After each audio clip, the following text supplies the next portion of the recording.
राधे राधे। जय श्री कृष्णा। प्यारे दोस्तों, धार्मिक कथाएं चैनल में आपका हार्दिक स्वागत है।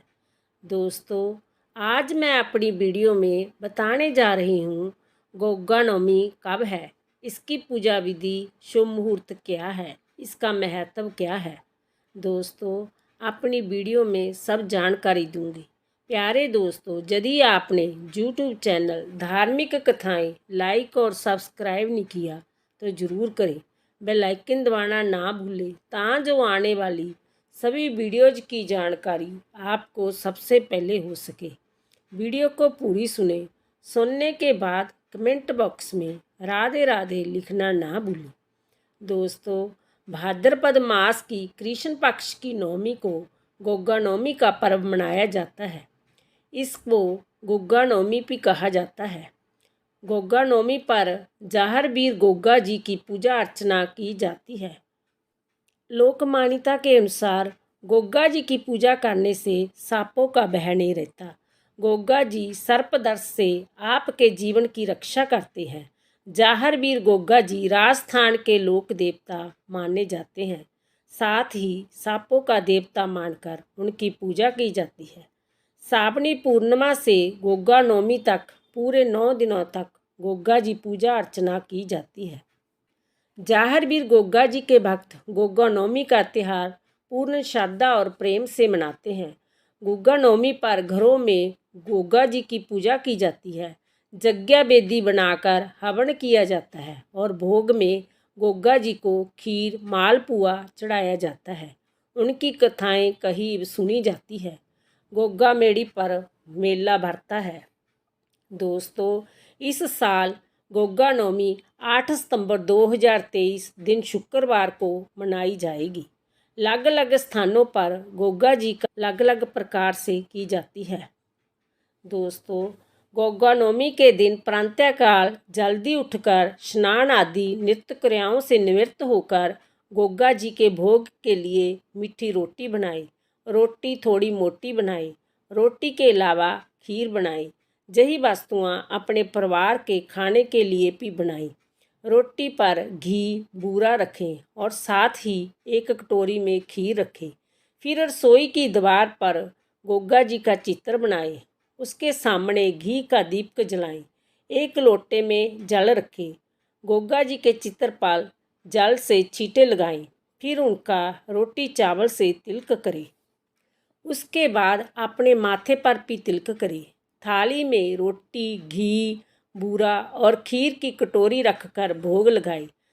तत्पश्चात गेहूं के दाने हाथ में लेकर कहानी सुने और उसके बाद गोगा जी के सामने धूप लगाकर उनसे प्रार्थना करें, हे गोगा जी महाराज, मुझ पर और मेरे परिवार पर अपनी कृपा बनाए रखना। हमारी गलतियों को क्षमा करना। हमारे परिवार में सुख समृद्धि आए, ऐसी कृपा करना। फिर भोग की थाली का सामान किसी साधु या कुम्हार को दे दे और लोटे के जल को पौधों में चढ़ा दे। दोस्तों, उसके बाद घर के लोग भी मीठी रोटी और खीर का भोजन करें। ऐसी मान्यता है कि जाहर वीर गोगा जी की पूजा करने से जातक का जीवन सर्पदंश से सुरक्षित रहता है। गोगा जी की कृपा से जातक की सभी मनोकामनाएं पूर्ण होती है। संतानहीन को संतान की प्राप्ति होती है। बच्चों वाली महिलाओं के बच्चे दीर्घायु होते हैं। गोगा जी उनके बालकों के जीवन की रक्षा करते हैं। सौभाग्यवती स्त्रियों को खंड सौभाग्य प्राप्त होता है। घर परिवार में सुख समृद्धि आती है। ऐसी लोक मान्यता है कि यदि किसी घर में सर्प आ जाए तो उसे गोगा जी की तस्वीर या मूर्ति पर कच्चे दूध के छींटे लगाए। इससे सर्प बिना किसी को कोई नुकसान पहुंचाए चला जाएगा। गोगा नवमी की कहानी। दोस्तों, गोगा नवमी की जय कहानी बहुत ही प्रचलित है। लोक कथा के अनुसार जाहर वीर गोगा जी के विवाह के लिए राजा मालप की पुत्री सुरियल को पसंद किया गया था, परंतु राजा मालप ने अपनी बेटी का विवाह गोगा जी से करने से मना कर दिया। यह बात जानकर गोगा जी को बहुत दुख हुआ। तब गोगा जी ने यह बात अपने गुरु बाबा गोरखनाथ को कह सुनाई। गोगा जी बाबा गोरखनाथ के प्रिय शिष्य थे। उनके दुख के निवारण के लिए गुरु गोरखनाथ ने वासुकी नाग का आह्वान किया और उससे कहा कि वो जाकर राजा माल्प की पुत्री सुरील को डस ले। वासुकी ने वैसा ही किया। वासुकी नाग के विष की काट राजा माल्प के वैद्य के पास नहीं थी, इसलिए वहाँ का कोई वैद्य उस विष के प्रभाव को काट नहीं सका। अपनी पुत्री के जीवन पर संकट आया देखकर राजा माल्प बहुत दुखी हो गए। तब गुरु गोरखनाथ के कहे अनुसार वासुकी नाग एक साधु का वेश लेकर राजा माल्प के पास पहुँचे और उनसे कहा कि मैं तुम्हारी पुत्री का उपचार करके उसके प्राणों की रक्षा कर सकता हूँ, परंतु तुम्हें इसके बदले मुझे एक वचन देना होगा। राजा माल्प ने उससे पूछा कि आप मेरी पुत्री के जीवन की रक्षा करने के बदले में क्या चाहते हैं?